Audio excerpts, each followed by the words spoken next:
Ķekavas puses iedzīvotāja Jana ieraudzīja šausminošu ainu, kad vairāki vīri ar tīklu dzenās pakaļ maziem kaķēniem, kuri pārbijušies trīcot pie visām miesām, bezpalīdzīgi ierauti lamatās atcitušies pret asfaltu. Es redzēju to, kā vairākiem kaķiem ir asiņojoši deguni, un kā man pastāstīja patversmē meža vairogi, viņiem tā bieži gadās. Vienkārši tā ķeršanas metode ar tīkliem ir tāda, ka diemžēl kaķiem bieži vien asiņo deguni. Bez spēka izcīnījušies tīkla valgos kaķēni padevušies dzīvnieku patversmes meža vairoga ķērājiem un paļāvušies vien uz žēlīgu likteni. Kaķiem asiņo deguni, tāpēc, ka tie ir sasisti. Ja viņiem ir sasisti deguni, acīm redzot, dzīvniekam ir nodarīts ciešanas. Likumdošana aizliedz izmantot ķeršanas metodas, kas nodara dzīvniekam ciešanas. Mežonīgi tas izskatās tā, ka dzīvnieks cīnās visiem spēkiem, spirinās par tīklu, un kā ir tuberkulozes plaušu klīnikas gadījumā, ka tur ir arī ķērāji skrējuši viņiem pakaļ uz mežu tiem kaķiem. Ja? Un tad kam jūs parasti jūtat līdzi filmās, ja viens mūk un otrs viņam skrien pakaļ ar tīklu vai ar šaujamo vai ar bomi? Sieviete māte stāsta, ka uz asiņaino slaktiņu esot bijis jānoskatās arī vairākiem bērniem, kuri atradušies tuvumā un pēc redzētās šausmu filmas visticamāk esot psiholoģiski traumēti. Meža vairogu saimnieks Mārtiņš Priede gan apgalvo, ka tvarstot kaķus ar tīklu, netraumējot dzīvniekus un šo metodi izmantojot visā pasaulē. Tīkls pēc būtības izstāsta šādi. Jā. Tātad, kad kaķis skrien, jā, viņam tīkls tiek aizlikts priekšā, attiecīgi viņš ieskrien astē vai arī, ja guļ, tīkls tiek uzliekts šādi viņam virsū. Jā.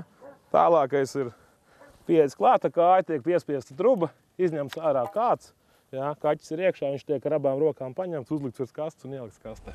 Vai tas kaķis tur tajos tīklos nesapinās kādreiz? Nē, gadās, kad kaķis nobrāž degunu pret tīklu.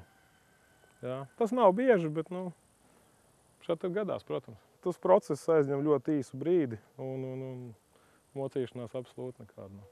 Mārtiņš stāsta, ka viņa vadītā patvērsme ir noslēgusi līgumus ar vairākām pašvaldībām, ka kaķus izķers un sterilizēs. Otra metode, jā, ir ar kastēm ķert, bet tas ir ļoti laikietilpīgi, bet par cik mums ir ļoti daudz novadu, ļoti daudz darba, un šādi var lielāku apjomu noķert un daudz īsākā laikā. Priede taisnojas, ka bērniem bijis jānoskatās uz šo procesu tikai tādēļ, ka viņš iepriekš saskaņo ar iestādēm laikus, kurā kaķi pulcējas vienkopus. Piemēram, slimnīcas teritorijā dzīvnieki sākot pulcēties ap 4 pēcpusdienā, tad viņi arī ierodoties. Bērniem esot jānoskatās uz šo? Pirmkārt, tīkli netiek mesti vispār. Jā. Kā jau es rādīju, ja tīkli tiek aizlikt priekšā vai uzlikt virsū. Jā. Jā, bērni tieši tur arī bija blakus. Jā. Tālāk es saprotu, ka viņiem tur nodaļa ir, jā, bet attiecīgi tātad darbs ir jādara, un mēs viņu arī attiecīgi darām. Jā, laiki, slimnīca mums pasaka vēlamos laikus, kad tie kaķi vairāk pulcējās, attiecīgi uz tiem laikiem mēs arī cenšamies braukt. Pēc sterilizācijas viņš pūkaiņus nogādājot atpakaļ, kur savācis.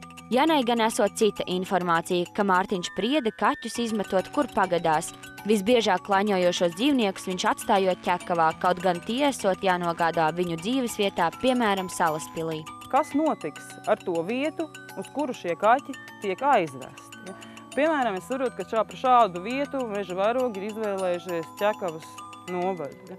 Vai Ķekavas novada iedzīvotāji to vien gaida, kā pie viņiem vedīs kaķus, kurā brīdī plīsīs Ķekavas iedzīvotāju pacietība? Šie dzīvnieki, es domāju, viņi nav prognozējami. Un ja šāda praksa tiks turpināta, tad agri vai vēlu žurnālisti bariem varēs braukt un filmēt tos, kas būs saskrāpēti. Kundze minēja, ka jūs Ķekavā regulāri izmetat kaķus. Nē. Ķekavā tiek laisti ārā Ķekavas ķertie, Salaspilī Salaspils un tā tālāk.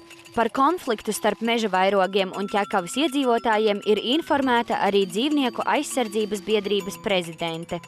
Ja to dara, it kā licencēts ķērājs, tad jāprasa, ko viņš ir mācījies. Jo iekams viņus licencē, ar viņiem izved apmācību. Viņus iepazīstina ar likumiem, nolikumiem. Loģiski tīklā. Viņš sitās pret asfaltu. Un kas tur var būt? Loģiski tur būs asiņains purniņš. Jo ķer viņus jau. Tā jau ir samērā novecojusi prakse. Viņi it kā likumdošanā ir iekšā, bet tā ir novecojusi prakse, jo principā jau pielieto tā saucamās lamatiņas vai būrīši. Es būšu spiesta ziņot augstākām instancēm. Tāds cilvēks nedrīkst būt dzīvnieku ķērās. Mārtiņš pastāv uz savu patiesību, ka kāds esot ieinteresēts, lai viņu aplietu dubļiem un atņemtu biznesu, kurš viņam plaukstot un zeļot.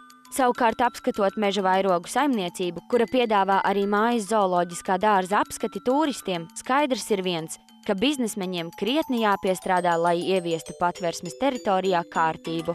Saiva Luste, Andris Damburs, Tautas balss.